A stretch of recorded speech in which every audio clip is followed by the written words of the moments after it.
Good morning everyone. कैसे हैं आप लोग? ठीक है। आज हम लोगों के बीच जेपीएससी 7 से 10th में 13वीं रैंक लाए हुए वसीम रजा हैं। उनको जेपीएस मिला है। यूपीएससी की तैयारी के दौरान ही उन्होंने जेपीएससी की तैयारी भी प्रारंभ करी और उसके बाद उनको सफलता मिली है। ये तो वो आज आप लोगों का मार्गदर्शन करेंगे। आप लोग उनकी जर्नी पूरी कैसी रही इसके बारे में वो आपको बताएंगे। आपके जो डाउट्स होंगे वो भी आप उनसे पूछ सकते हैं। तो हम स्वागत करते हैं वसीम रजा का।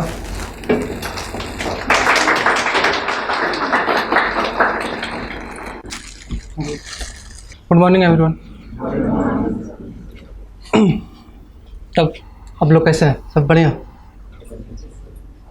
तो आप लोग सब यूपीएससी के वाले हैं कि जेपीएससी वाले हैं? जेपीएससी वाले हैं ना। तो देखिए, जेपीएससी का जो स्ट्रेटजी है पीटी का और मेंस का अलग होता है, और यूपीएससी का जो स्ट्रेटजी होता है वो अलग होता है। क्योंकि यहाँ पे जेपीएससी में जो वेटेज होता है झारखंड का वो 55% के आसपास होता है पीटी में, तो आपको उस पर ज़्यादा फोकस करना है। और जेपीएससी पीटी में जो मतलब झारखंड का पेपर होता है उसमें भी कुछ स्पेसिफिक सेक्शंस होते हैं जो लो हैंगिंग फ्रूट्स होते हैं, आप उसको इजीली प्लग कर सकते हैं। जैसे CNT-SPT, तो CNT-SPT में आप अगर बेयर एक्ट पढ़ते हैं वो ज़्यादा बेटर है। ठीक है, आप बुक पढ़ने से अच्छा है कि बेयर एक्ट पढ़ें। झारखंड जुडिशियल अकेडमी का एक बुकलेट आता है, आप उसको पढ़ सकते हैं। आपको पता चलेगा कि मतलब चीज़ें कैसे वर्क करती है ना। बेयर एक्ट में आपको ये पता चलेगा कि प्रोविज़न कैसे है, लेकिन आप जब उसको पढ़िएगा तो पता चलेगा चीज़ें वर्क कैसे करती है। ठीक है, उसके बाद 15 क्वेश्चन के आसपास इकोलॉजी से आते हैं झारखंड के। तो उसमें झारखंड का एक आता है झारखंड क्लाइमेट एक्शन प्लान 2013, उससे काफ़ी क्वेश्चंस आते हैं, तो आप उसको देख सकते हैं, है ना। वो एक अच्छा डॉक्यूमेंट है, उससे काफ़ी क्वेश्चंस आते हैं, हर साल आते हैं क्वेश्चंस। ठीक है, उसके बाद Jharkhand disaster management action plan जो होता है आप उसको देख सकते हैं, उससे 5 क्वेश्चन होते हैं। और डिजास्टर मैनेजमेंट जो है वो आपका पेपर 1 में भी है, पीटी का पेपर 2 में भी है। ठीक है, तो उसके लिए जो बेयर एक्ट है उसको देख लीजिएगा, वो उसके प्रोविजंस भी पूछे जाते हैं। ठीक है, उसके बाद झारखंड गवर्नमेंट का एक यूट्यूब चैनल है झार जियो टीवी करके, उसमें 2-3 मिनट की डॉक्यूमेंट्री बनाते हैं वो किसी प्रोग्राम को लेके, आप उसको देख सकते हैं। उससे भी क्वेश्चंस आते हैं, पिछले बार 2 या 3 क्वेश्चन थे उससे, उसके यूट्यूब डॉक्यूमेंट्रीज से। ठीक है, उसके बाद झार जियो टीवी।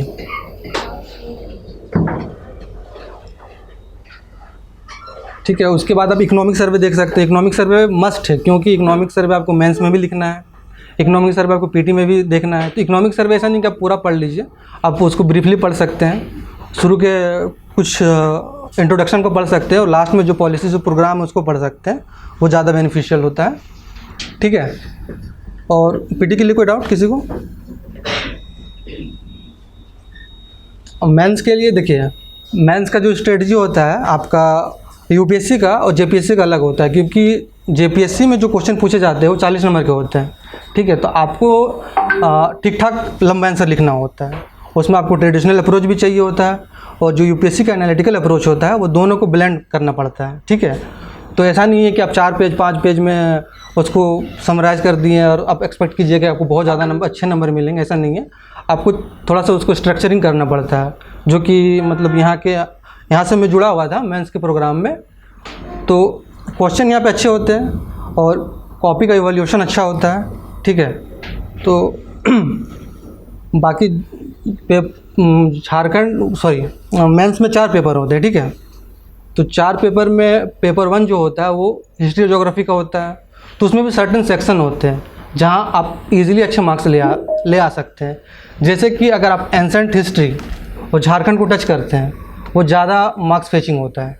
ठीक है, एंसेंट हिस्ट्री इसलिए मार्क्स फेचिंग होता है कि उस पर आप अच्छे से लिख सकते हैं। ठीक है, उसके बाद है कि झारखंड का ज्योग्राफी जो होता है उसको भी आप देख सकते हैं। ठीक है,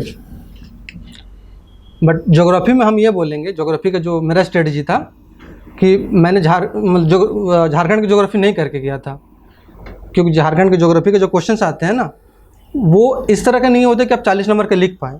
ठीक है, आप तो 4 सेक्शन होते हैं, उसमें 2 क्वेश्चन लिखना होता है, तो अगर आप एक क्वेश्चन एक्स्ट्रा करके जाएंगे तो ज़्यादा बेटर होगा।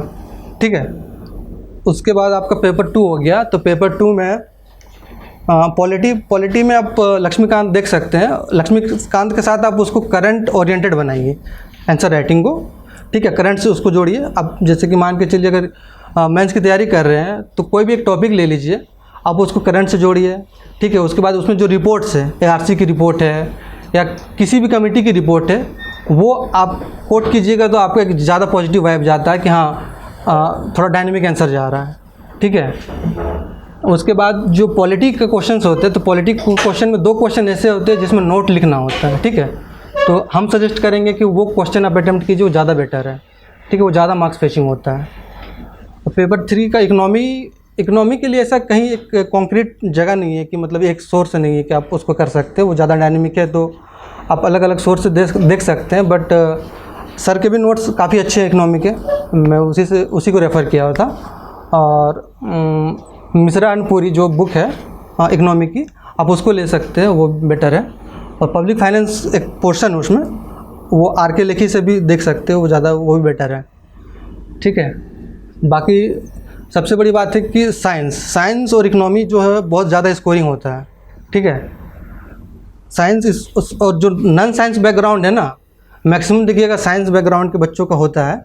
इसलिए होता है क्योंकि वो साइंस में अच्छा स्कोर करते हैं। तो आप जो नॉन साइंस बैकग्राउंड के, आपको थोड़ा ज़्यादा एफर्ट करना पड़ेगा साइंस में, है ना। साइंस में जो मार्क्स का वेरिएशन होता है वो काफ़ी ज़्यादा होता है। किसी को 80 मिलता है, किसी को 120 मिलता है। ये इसलिए होता है कि वो टेक्निकल वर्ड नहीं डालते हैं। ठीक है, आपको वो डालना है, थोड़ा प्रैक्टिकल अप्रोच रखना है साइंस में। साइंस अच्छा स्कोर देता है, साइंस और इकोनॉमी अच्छा काफ़ी अच्छा स्कोर देता है। ठीक है, और बाकी किसी को मेंस के लिए कोई क्वेश्चन?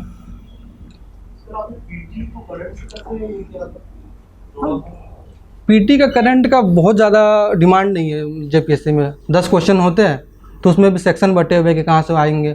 अवार्ड से आते हैं, स्पोर्ट्स से क्वेश्चन आते हैं। ठीक है, तो आप उसमें कोई भी ले लीजिए ना, कोई भी बुकलेट ले लीजिए, स्पीडी ले लीजिए। अगर आपको बहुत ज़्यादा पढ़ने का मन कर रहा है तो परीक्षा मंथन का जो आता है उसको ले सकते हैं, है ना। मेंस के लिए अगर करंट अफेयर लेते हैं तो आपको टॉपिक वाइज करना पड़ेगा कि मान लीजिए पॉवर्टी पढ़ रहे हैं। ठीक है, तो पॉवर्टी का क्या इशू चल रहा है, क्या पॉलिसीज़ है अभी करंटली, उसको करंट से जोड़ के आप मेंस की कर सकते हैं। मतलब कोई भी बुकलेट उठा लीजिए, वो बेटर है। ठीक है, any other questions? Sir PT में ये है कि नेगेटिव मार्किंग नहीं होता है, तो you have to attempt all of that. ठीक है, बट हाँ स्कोर पिछले के मुकाबले इस बार स्कोर ज़्यादा गया था। पिछले बार आपका मान के चलिए कि 54% के आसपास में सिलेक्शन हो गया था। इस बार 60 to 63% के आसपास में सिलेक्शन हुआ है। तो उस हिसाब से आपको देखना पड़ेगा, क्योंकि कंपटीशन उस तरह से हाई जा रहा है। तो वही है। Sir hello. हाँ हेलो सर। सर पीटी के लिए आपने कौन सा रिसोर्सेज बताया था सर? झारखंड एक्शन प्लान और आपने कुछ बताया था सर, एक बार रिपीट कर देंगे please. Jharkhand climate action plan 2013। Climate 2013 ये एक और सर आपने बताया। हाँ पूछिए, बोलिए। डिजास्टर में, हाँ डिजास्टर में, Jharkhand state disaster management action plan. ठीक है, उसके साथ उसका जो बेयर एक्ट है उसको भी आप पढ़ लीजिएगा। Okay sir, thank you sir. Thank you. Yes ma'am.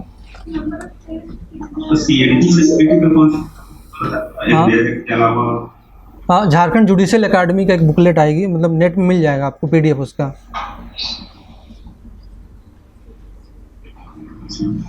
मेरा एक सवाल था, लाइक आपने जैसे कि UPSC की तैयारी आप साथ में कर रहे थे, then you jump into the same, so how did you manage? I mean उसको कैसे मैनेज किया जाए, क्योंकि दोनों में तो थोड़ा डिफरेंट हो जाता है।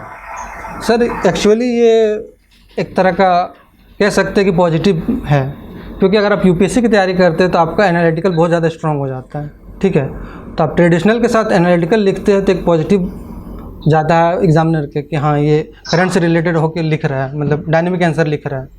तो UPSC हेल्प किया मुझे JPSC की तैयारी करने में। इसमें क्या पूछ रहे थे क्या? आंसर राइटिंग पे तो थोड़ा सा हो जाता है कि लाइक हम थोड़ा सा इलैबोरेट वे में लिखना पड़ता है, देन यूपीएससी बेस 250 वर्ड्स का 200 वर्ड्स। हाँ, आंसर राइटिंग थोड़ा एलोबरेट इसलिए लिखना पड़ता है क्योंकि जो मार्किंग होता है ना, पिछली बार मैंने आरटीआई के थ्रू कॉपी देखा था अपना, तो मार्किंग जो होता है वो पैसेज में होता है, ठीक है, कि किसी पैसेज में 1 नंबर मिला, 1.5 नंबर मिला, तो अब 40 नंबर के आंसर आप लिख रहे हैं तो आपको उसको स्पेस तो देना पड़ेगा ना कि वो मार्किंग कर पाए। आप ये एक्सपेक्ट नहीं कर सकते कि एक ही पैसेज में आपको 5 नंबर 6 नंबर मिल जाए, ठीक है, 1 नंबर 1.5 नंबर करके, तो आप थोड़ा सा उसके होराइजन को एक्सपेंड कीजिएगा तो उसको स्पेस मिलेगा ना, मतलब एग्जामिनर को कि मार्क दे पाए, ठीक है, बात को समझ रहे हैं। तो थोड़ा सा आंसर लिखना पड़ता है लंबा इसमें। मेंस पहले आपने टेस्ट सीरीज लिखा था मेंस का? ए सर, यहीं का लिखा था। प्रीलिम से पहले? नहीं, पीटी से पहले नहीं लिखा था। मेंस के लिए मैं यहीं से जुड़ा हुआ था, विशाल सर के गाइडेंस में।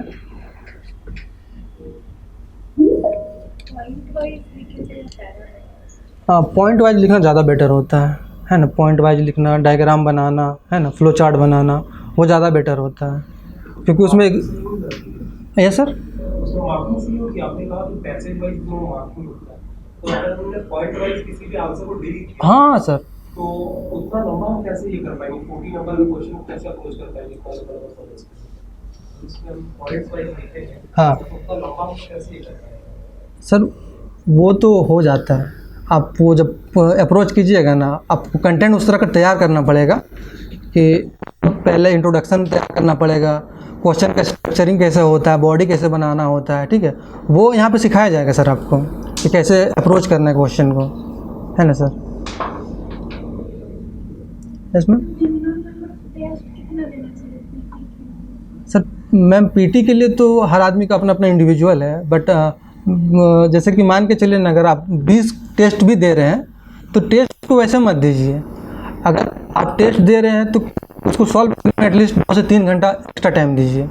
आप कोई भी क्वेश्चन ले रहे हैं तो उस क्वेश्चन का चारों ऑप्शन का बैकग्राउंड आपको पता होना चाहिए जब आप उसको सॉल्व कर रहे हैं, ताकि उससे रिलेटेड आसपास कहीं भी क्वेश्चन आए आप उसको सॉल्व करने के लिए रेडी हो, ठीक है। ज़्यादा फोकस उसके एक्सप्लेनेशन पे कीजिए, ठीक है मैम।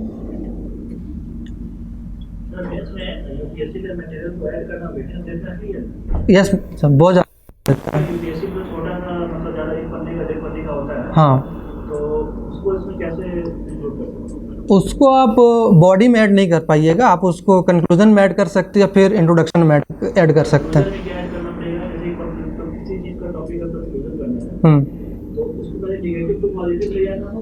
नहीं तो वो तो क्वेश्चन डिमांड है ना कि क्वेश्चन क्या पूछ रहा है आपसे, है ना, क्वेश्चन का जिस हिसाब से डिमांड है उस हिसाब से आप फिर कंक्लूड कीजिएगा, तो इससे ज़्यादा हेल्प करता है कंक्लूड करने में। मतलब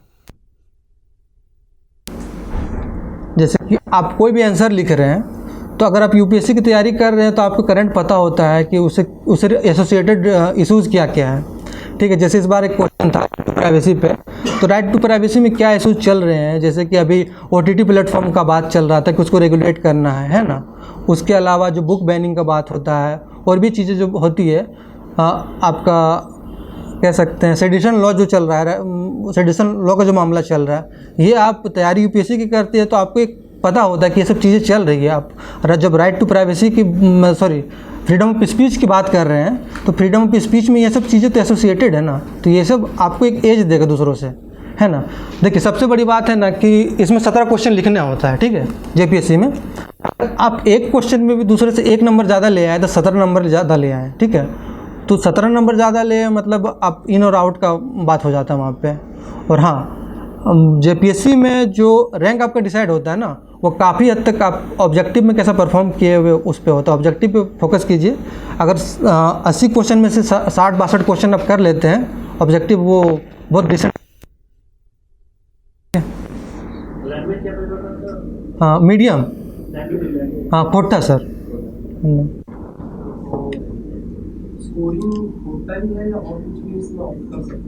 सर कोई भी ऑप्ट कर सकते हैं, बट हाँ कि अगर आपको रीजनल लैंग्वेज आता है तो आप रीजनल लैंग्वेज के साथ ही जाइए।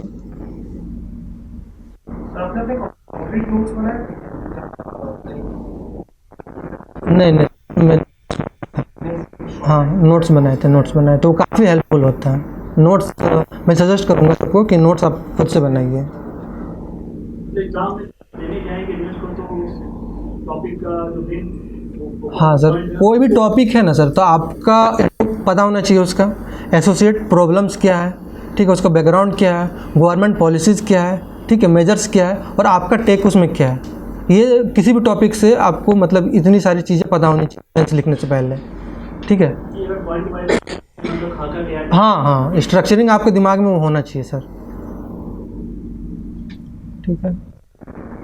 Anyone else, any question?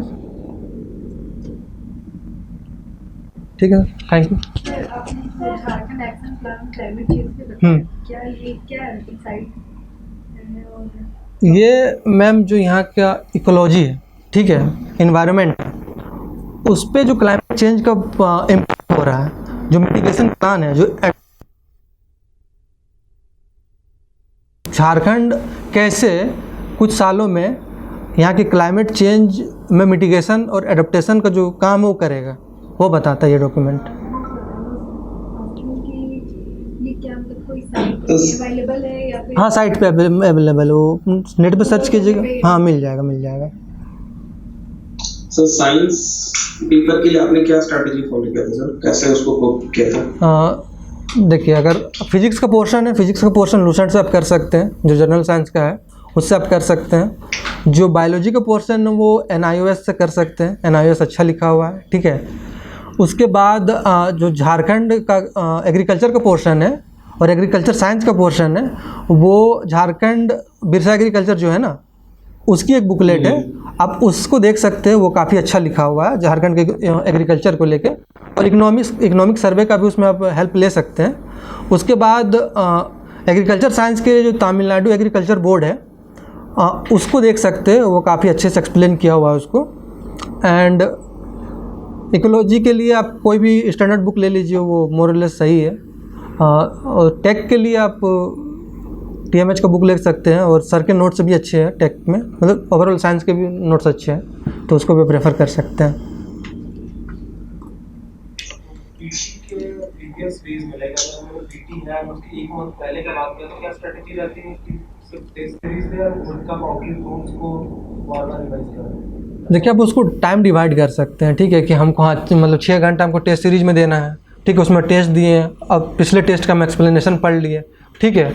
उसके बाद है कि आपको खुद के जो चीज़ें हैं, जो मतलब स्टैटिक चीज़ें हैं, लाइक ज्योग्राफी हो गया, हिस्ट्री हो गया, उसको भी रिवाइज करना है आपको, तो टाइम डिवाइड कर लीजिए, वो ज़्यादा बेटर है।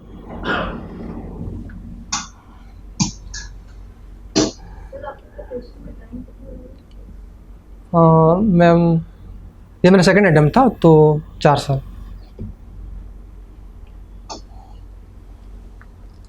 आपको डीमोटिवेट फील होता है तो क्या करें? कभी-कभी ऐसा लगता है ना इतना पढ़ना है थोड़ा सा। हाँ, डीमोटिवेट फील कीजिएगा तो फिर आप ये सोचिएगा कि कोई और रास्ता तो नहीं है ना, करना तो यही है। तो वही है कि पॉजिटिव है कि करना तो है ही, आप कुछ भी फील कीजिए, वो मैटर नहीं करता है। आपका जो सिलेबस का डिमांड है वो तो आपको फुलफ़िल करना पड़ेगा, है ना। वो तो सबके लाइफ का पार्ट है कि हर कोई डिमोटिवेट फील करता है।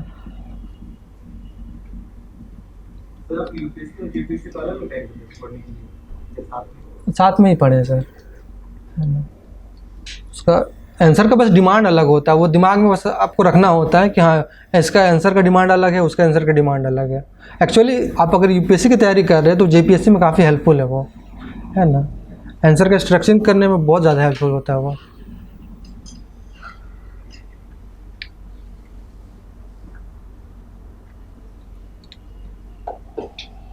ठीक है सर, थैंक यू।